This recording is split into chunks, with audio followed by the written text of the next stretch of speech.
day can seem to have no beginning and no ending.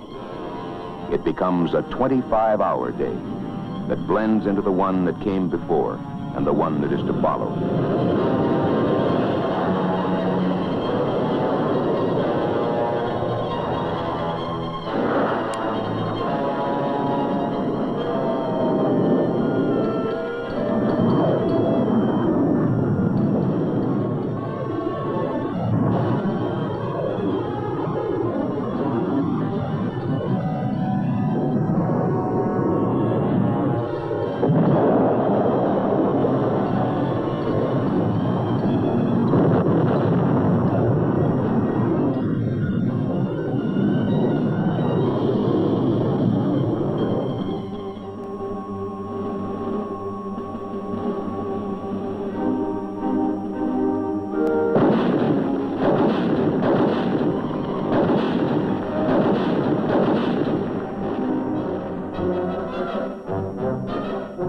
A man with a weapon is, if he is a reasonable man, a man with a purpose. The range of his understanding of his purpose reaches far beyond his line of sight. He knows the big picture. He understands that attempts to intimidate by force must be resisted by force before intimidation becomes a way of international life. And this he also knows. He and the thousands like him, fighting and sweating on the ground, are the spearheads of our Department of Defense total effort, an effort concentrated to help the men on the ground to achieve their purpose and their mission. Above field and jungle, close air support. Help clear the way for the man on the ground.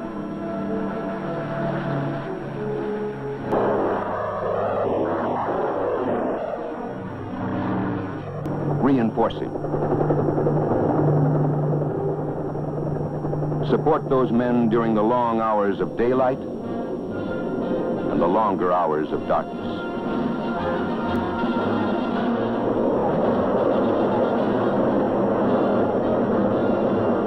Support them with B-52s against concentrations of troops and supplies. Give the enemy no chance to rest.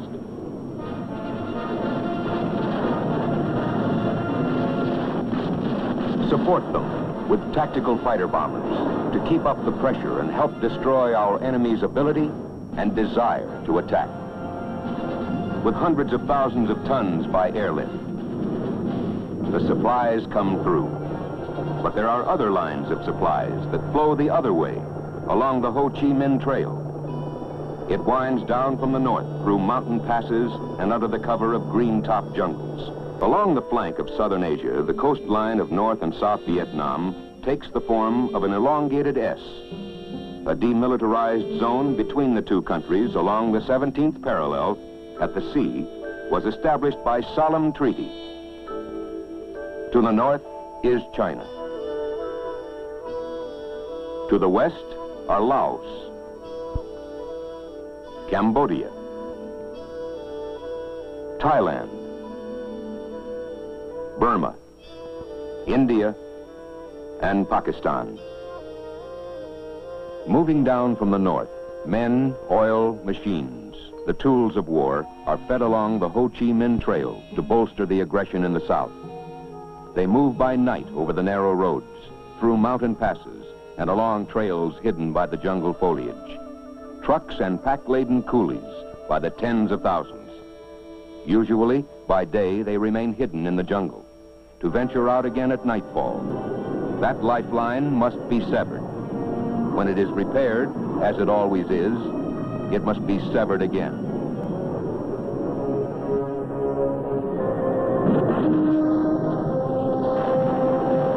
Every gallon of fuel, every gun, bullet, even every ration of rice destroyed north of the 17th parallel may mean the life of a man on the ground south of the 17th. The military call it interdiction. That is the mission of those who fly to the north.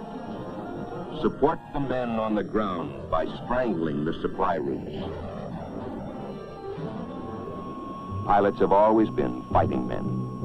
But to courage and daring, today you have to add the great technical skill and self-discipline demanded by their sophisticated weapons.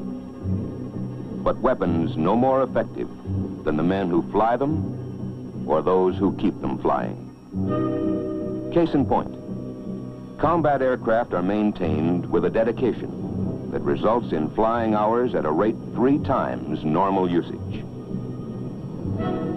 The line crews understand how much depends on them day after 25-hour day.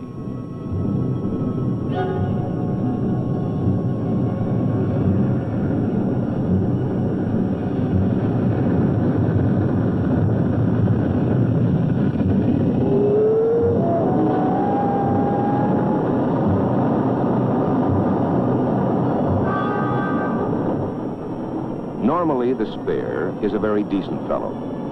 But now he's been through the hours of pre-flight details. He can't help but hope that one of the other aircraft will show up with a minor hydraulic leak or a cut tire. Sometimes that happens, but not today.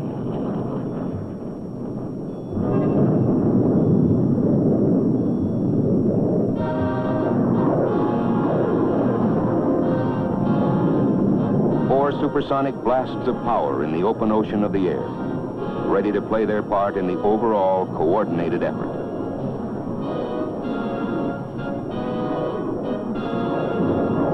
There are other flights in the sky. The F-4Cs are en route. At the same moment in time, the big choppers, affectionately known as the Jolly Greens, are on their way with A-1Es for their protective escort. Their object is to stay as close as possible to the target area, so that if a pilot in one of the attack planes has to hit the parachute, then they can move in to pick him up. If there's enemy ground fire, those A-1Es dive in to keep the enemy's heads down.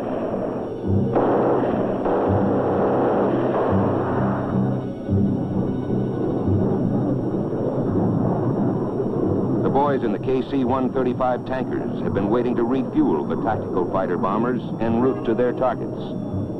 Those KC-135s will keep orbiting in case any of the boys run short of fuel on the way home. Most people will ask pilots the same question over and over. Aren't you scared? The answer is always pretty much the same. Sure, we're scared until we button down the hatch. We're a one-man sort of operation. We're our own navigator, radio man, radar operator, and bombardier. Getting into the target, we have to take evasive action. Then it's pop up, dive in, drop the bombs, and get the heck out of there. You watch your fuel. You go over in your mind what the intelligence boys will want to know about the results. At the target, the ground defenses, all the details. You might be scared when you start, but after that, you just don't have the time.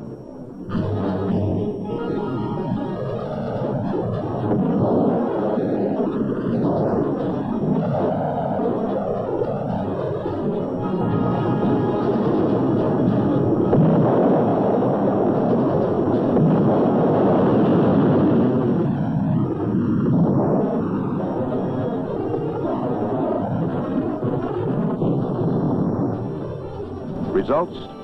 Positive.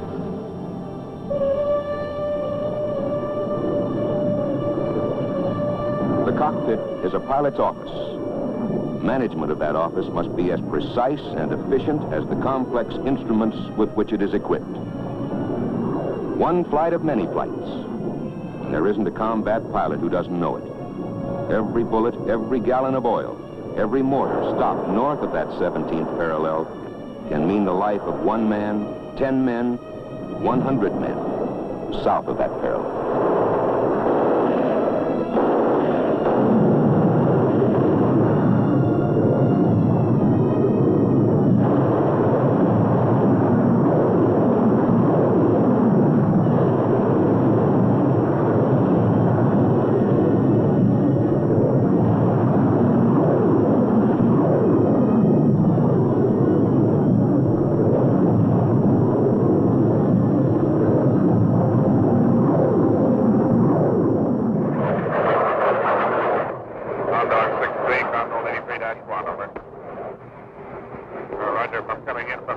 southeast. I have you in sight now. I'm just up to making your 3 o'clock friendly high. Well, you know you're on your yet, but the target from my position now is about 11 or 12 o'clock, about 1 mile in the valley over there. You go ahead and mark it, and I'll give you is it right about where that smoke is coming up from right now? Okay, it's about a mile down the valley to the east from that smoke.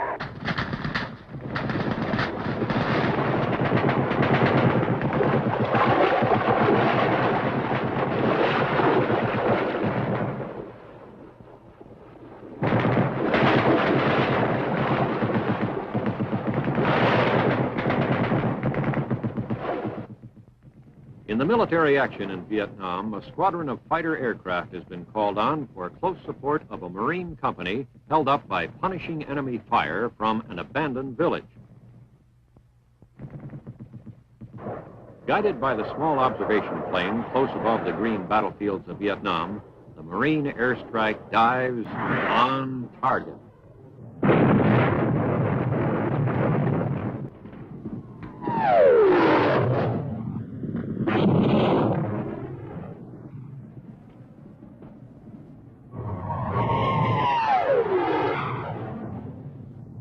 Viet Cong's strong point has been broken by the precise application of air power, a vital part of this unusual war in which the political, economic, and psychological factors demand as much consideration as the military.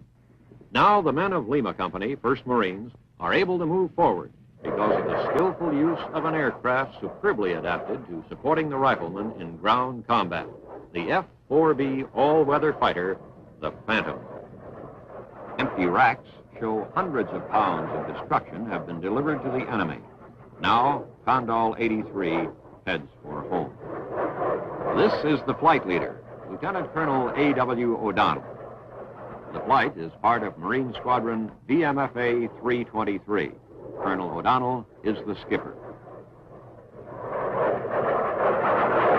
Da Nang, 323's home port, is a main American base. Every day, this Center for Tactical Air Support launches and retrieves hundreds of combat sorties.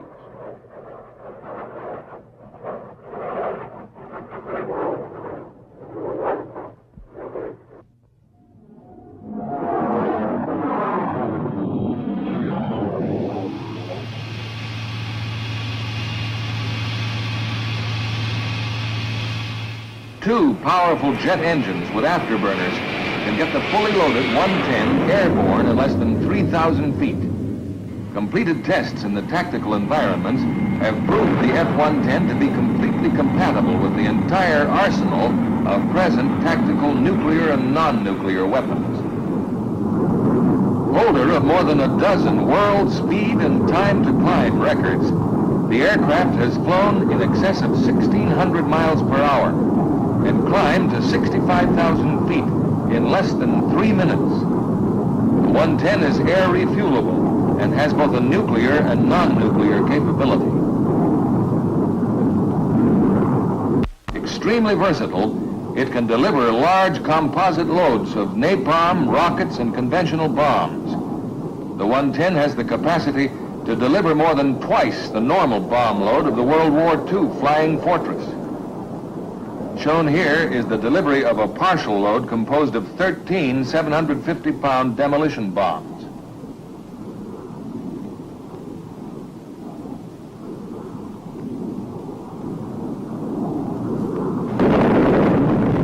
The versatility of the command's first-line fighters is demonstrated in the following sequences as the wide variety of missions assigned to TAC unfold.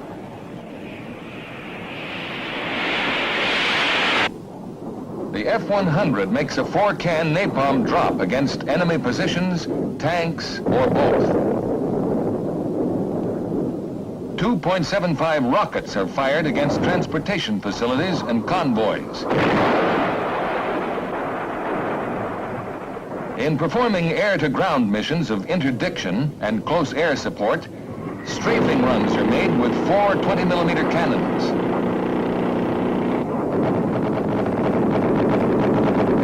And dive bombing sorties are flown against road networks, troop concentrations, and supply areas.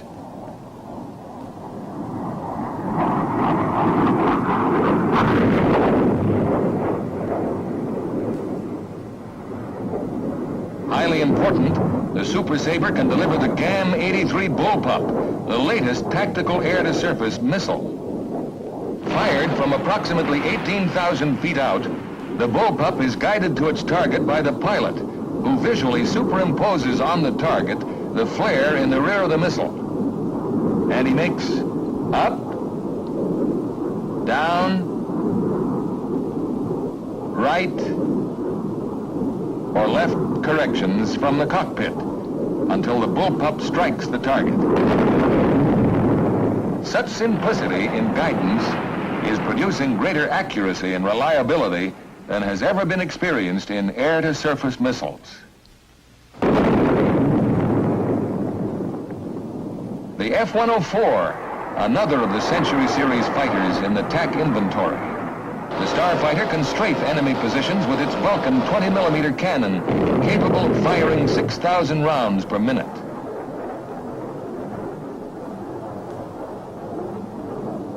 Napalm, a part of the 104 weapon inventory, is used against enemy concentrations and similar targets.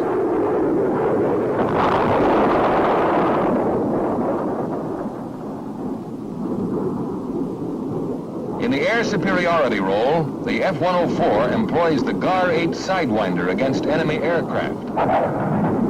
Here, a previously launched 5-inch high-velocity rocket is overtaken and destroyed by the heat-seeking GAR-8.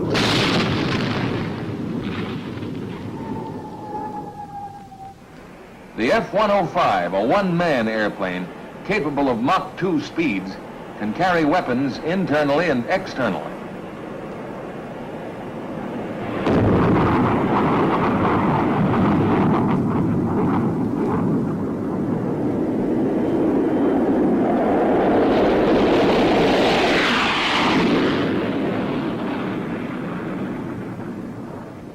This recently developed delivery technique has resulted in improved accuracy. The delay between drop and detonation provides a safe escape time for the aircraft and pilot. The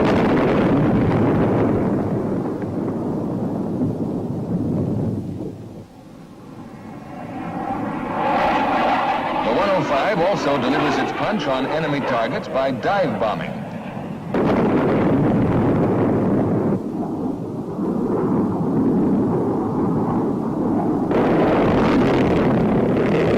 Chief is armed with the M61 20-millimeter cannon, which pours 100 rounds into the target every second. Napalm is also a part of the 105's weapon arsenal. Against reinforced bunkers and concentrations of armor, the 105 uses 2.75 rockets to maximum advantage. For air-to-air combat, the F-105 uses the GAR-8 Sidewinder to ensure air superiority over the battlefield. Here, a direct hit is scored on a Mach 2 target drone. Back at Da Nang, the aircraft of Condal 83 become geared to a fast-moving ground operation. They've got to be ready for the next mission whenever it comes.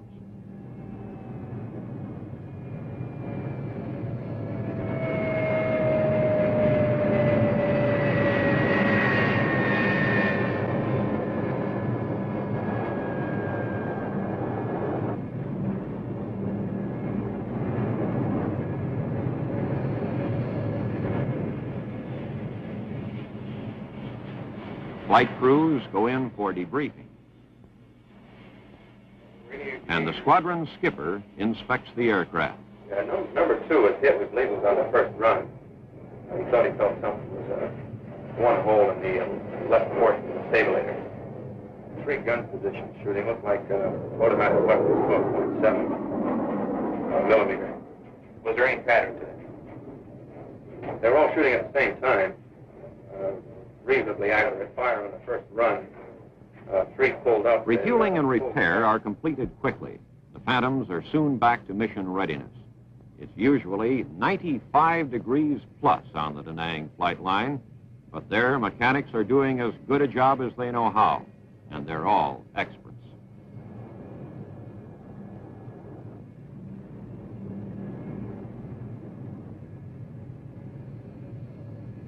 On the empty racks of the F-4Bs go deadly air-to-ground missiles, pods of rockets,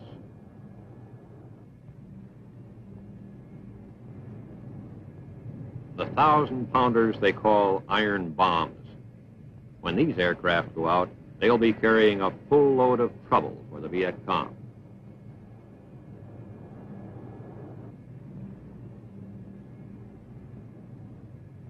On constant alert for maintenance and repair, the mechanics at Da Nang eat and sleep on the flight line. They're currently working some 14 hours a day, and they even do a little moonlighting on the side. The extra job, reinforcing the nighttime guard for the aircraft they service by day. Around the broad perimeter of the airfield, they mount posts and roving patrols against infiltrating Viet Cong. Three counters, three! You got four of these. Four? One of them was get serious. Hey, Rance. About time to ring a bell, I guess. Package 6, hey, Bill, get it going. I'll ring it, Rick.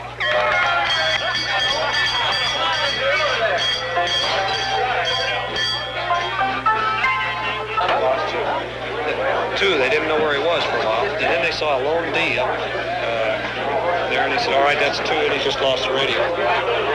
I'm going to be an instructor pilot. Where? T-38's Williams Air Force Base, Arizona.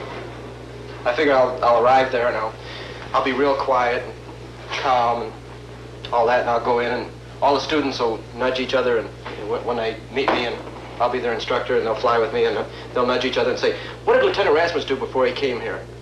And it'll be all quiet, and no one will know until finally there'll be graduation, and we'll show up in mess dress, and there I'll be with my air medals and my DFCs and my Silver Star and my Commendation Medal and my Vietnam Service Medal and all this stuff all the way across. And I'll walk in with a slight limp, and they'll say, tell me about it. And I'll say, it was nothing. It was nothing. But then for a week after, every time I crawl in the airplane, as I get in, I'll pull my leg in and I'll wince a little, and I'll say, what is it? And I'll say, oh, it's just an old war injury. 45, 44. Right, 45, 44, 14. How'd the mission go? Pretty good? Yeah, real good. Get another one. How many is that? Well, it's 42, 43 now. Okay. Major Height. One mission, one counter, one for the month. Finally made the board. 99 hard ones to go. No, I'll get 43 this afternoon. I've got to put a mark on my hand for number 90. I've already got one. So you're going to get two today, huh? Yep. One more and I'll be able to make it big. One more, you'll be able to go red. He's been here about 6 months. It averages about 6 months for the tour. This wing, even though we're roughly 100 miles from any sort of civilization, morale is high here. I've noticed that. The men know what they're doing and why they're here. Well, if we still have to be over here, I'll come right back and do any interest in me. You come right back and do another hitch. You bet I will. Well, I feel we have a reason to be here. As you read Common Aggression in Asia, I feel that we didn't take some measures to stop it here. We may be fighting in our backyards. Enjoy some of the things I've been over here for, such as the American way of life. I served in World War II in the Southwest Pacific. Served during Korea. Yes, I personally try to discourage it. Man has put in 100 missions over North Vietnam to go home, get arrested, and then come back. However, I have one pilot here that just insisted on taking another 100, and he's here. His name is Lieutenant Richter. Yeah, I want to come back down. How come you get to stay here?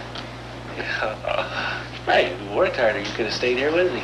Yeah, but Mommy wouldn't have had any part to do with that. Yeah, okay, there's the deal, you know. The flying's good. You don't have all the little nitpicking rules and regulations that you have to put up with in the States. At least we didn't 2 months ago. Yeah. It's still a lot better than it is back there now. But I just, I enjoy it. And then it's the kind of deal like everybody says, yeah, I'm waving a flag, but I'm not. But at the same time, you know, where are you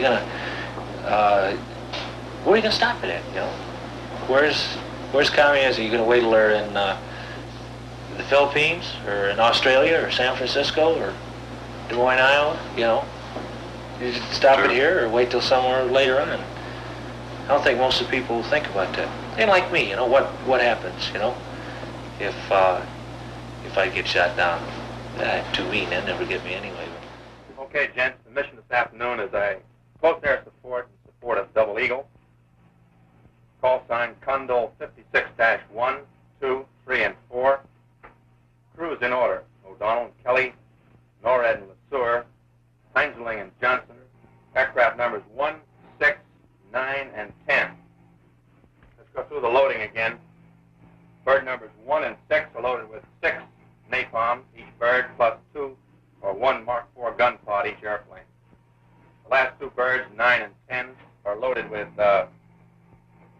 12 250-pounders, plus 4 2.75 19-shot pods on each aircraft.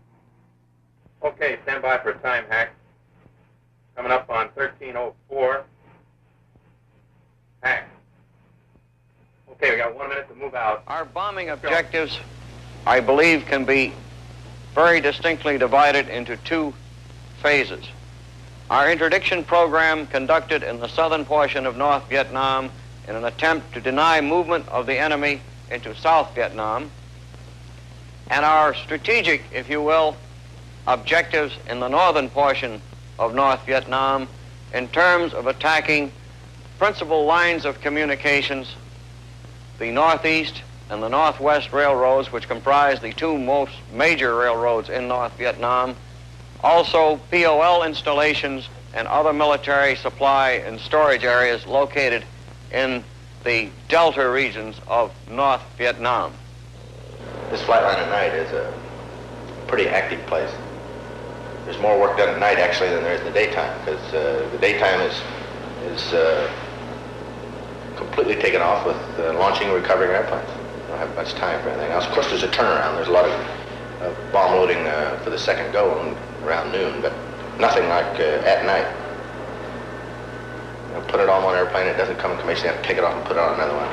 It's pretty frustrating. They get it done somehow. I don't know how, but they do. We have a remarkable delivery rate here. I can't remember the last time I got a maintenance non-delivery. We always get an airplane. They do a real bang-up job, matter of fact.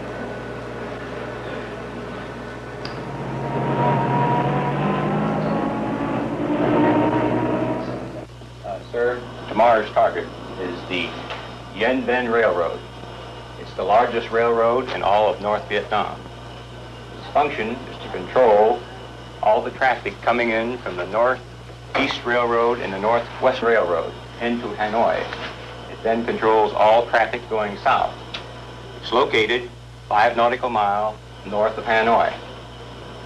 Its defenses include a heavy concentration of AAA, and there are 26 known SAM sites in the area.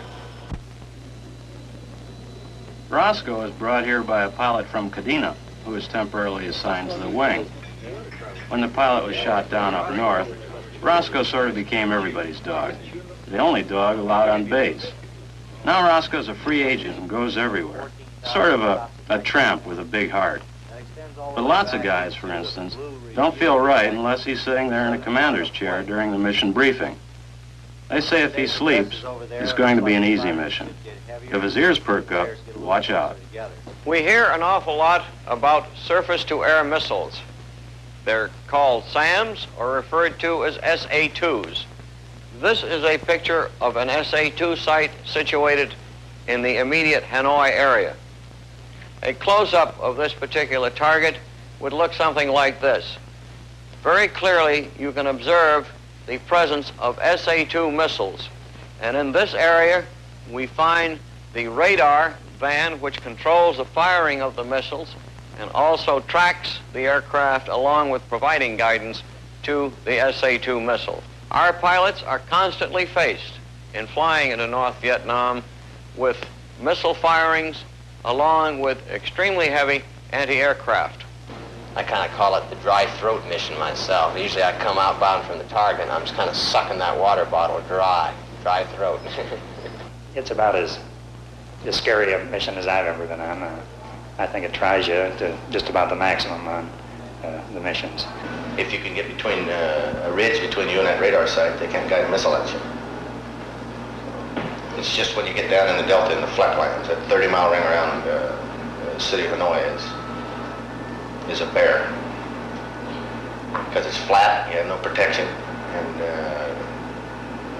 I don't know how true it is, but they say it's the most heavily defended place in the history of aerial warfare. I've been there and I believe it. The winds there from the surface to 5,000 feet along the coast are going to run about 25 knots out of the northeast. Did have an aircraft report right over the mountain there, he said this morning, just about at Magia Pass at 5,000 feet, he had a wind of 030 at 40 knots. Everybody wear your flak belt today, guys. Doesn't have one. Does that draw flag or? Well, that wards it off. Everybody wear your flak magnets. How come no matter how much I rush, I'm always the last guy? You don't want to go. That shows some kind of a reluctance. There ain't no way, huh? There ain't no way. You got those flags you're going to tie between the wings? Or one on each? Yes, sir. I always have to quit watching the morning, Now, first of all, we have in our vest is the radio, which is the most important item we have. Our second item, I would say, is the flares. The third is your weapon. They have their compass and the mirror for signaling and find direction. The most important one, upon bailout, is the beeper. I hear yours, too. How many bombs are carrying? Yeah. Who did that? How many bombs we got? Oh, yeah. We must have 24 or 30 bombs, haven't we?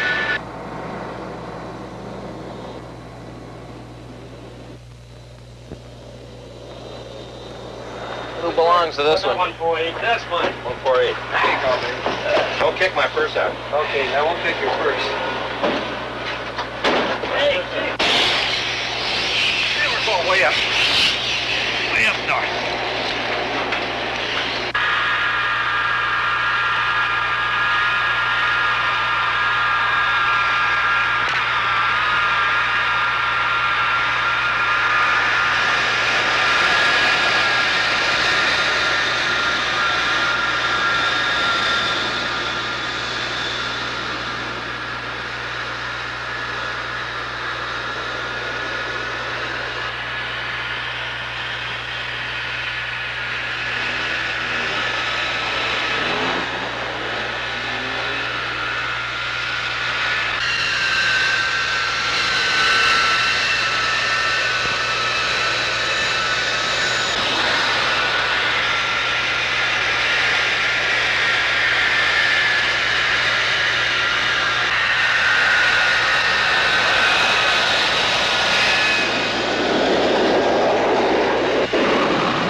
One thing that happens at the tanker that everybody remembers most, that's where the adrenaline starts to pump.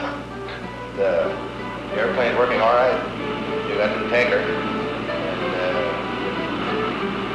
And it accepted the gas. That means you're going. That's your last chance. After everybody gets full, you extend. You head up to your drop-off point.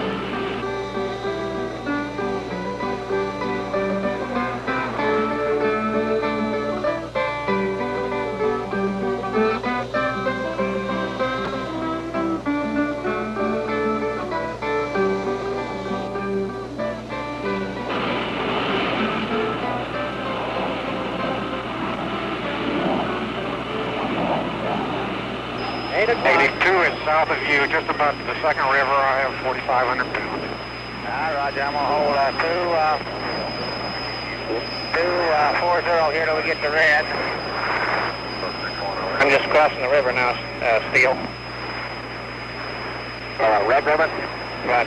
Eagle 4, check.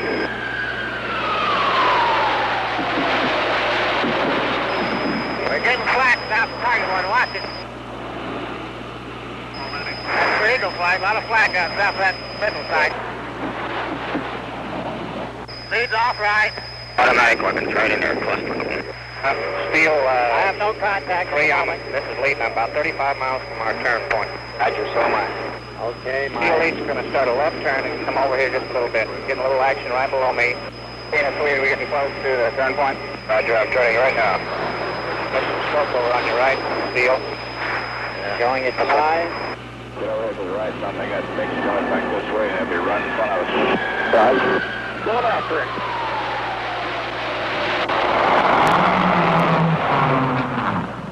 There he goes. Okay, Detroit, there's a MiG going, turning south here. Roger, I'm going ahead and break off right. I see him loud and clear. Detroit, we got MiGs right under us, right under us. Roger, let's go get him.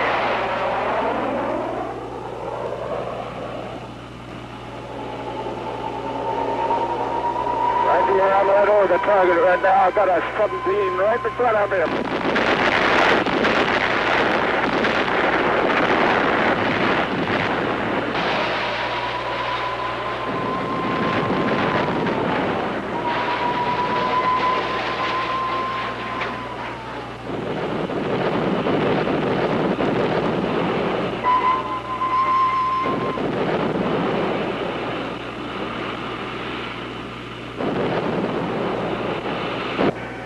Up here, Detroit. You left us. You're by yourself now.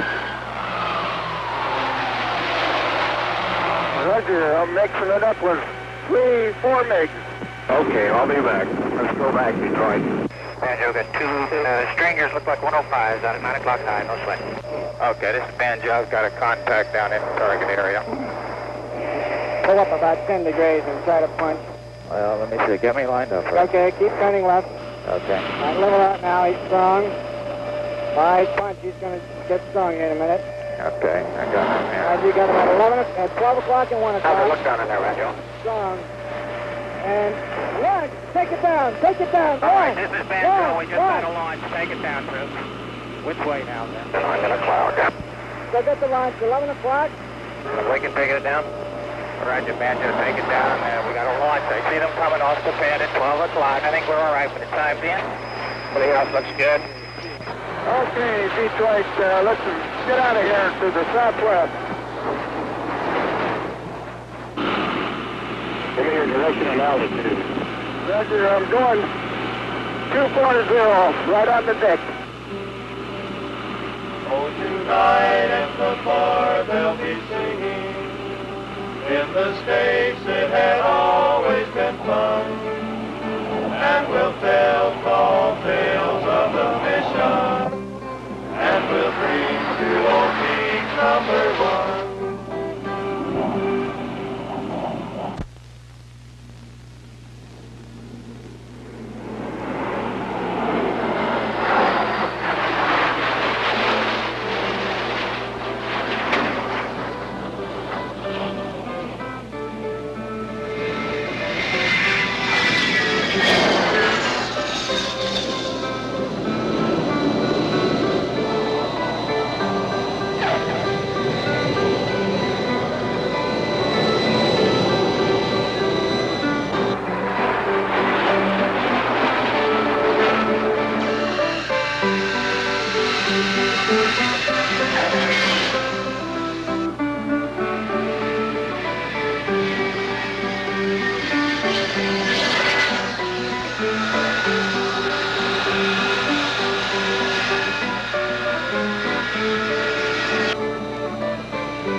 Mr. Magoo. There are three of them. They're shooting at us, too. All right. Sound. Oh, there's another one out of the way. Got another one, that's sir. Yes, indeed. It's 51. 51 now. Have a look at that. We've been very successful here in taking pilots from SAC, ADC, Training Command, as long as they go through one of the tactical schools and one of the 105 schools in TAC Air Command back in the States and receive roughly 70 hours in the 105. They do a good job here. We do have a few youngsters right out of the training school, but most of our pilots have been in the Air Force 10 to 12 years or longer. And in fact, we have some grandfathers here that My best day was the 5th of July when I attacked and destroyed 4 SAM sites in one 25-minute mission. And this came about because in escorting the strike flights, 2 SAM sites came up on our way in. We had to attack these boys to turn them off the air to get into the target area. While in the target area, another SAM site came up, threatening to strike force. And of course, we attacked and got him. And then on the way back out, another SAM site came up to block our exit out of the target area, which was about 15 or 20 miles north of Hanoi. And we only had 1 pot of rockets and 20-millimeter cannon ammunition remaining, but he fired 2 SAMs at us, and we managed to acquire him visually and put the rockets on him and machine gun him out of commission. This was the best day I've had, and I don't care to go through another one of those. A little too much for an old man. So if I can swing a deal to get down south with working 100s or F5s or A1s or, geez, I don't care as long as it's close air support. If I can swing that, I'm going to just try to go, or maybe back to the States TDY to upgrade and down there. If not, I'll stick around and fly an 01 or an A1. They'd check you out right up north, you know. Did you ever have thoughts that you might not make the 100? Oh, no. Yeah, but I've been drawing pay for 16 years. This is my job. Well, honest to God, you know, you get up in the 90s and you got 10 to go and you say, well, I'm going home pretty soon, so I got to tell these guys something. So you go and lay in bed at night and you think of things to tell them. And it runs, What do you think about tonight? Now, wait a minute. Wait a minute, let him finish. I'm about to tell you guys something right now. This is my speech, and I don't need any help. Incidentally, I have a 3-hour speech prepared. Forget it. Something I'm damn proud to have, besides working with all you guys and with your names here. I don't really need this picture frame with it. But, no, I remember you, because those are the guys you remember, the guys you fought with.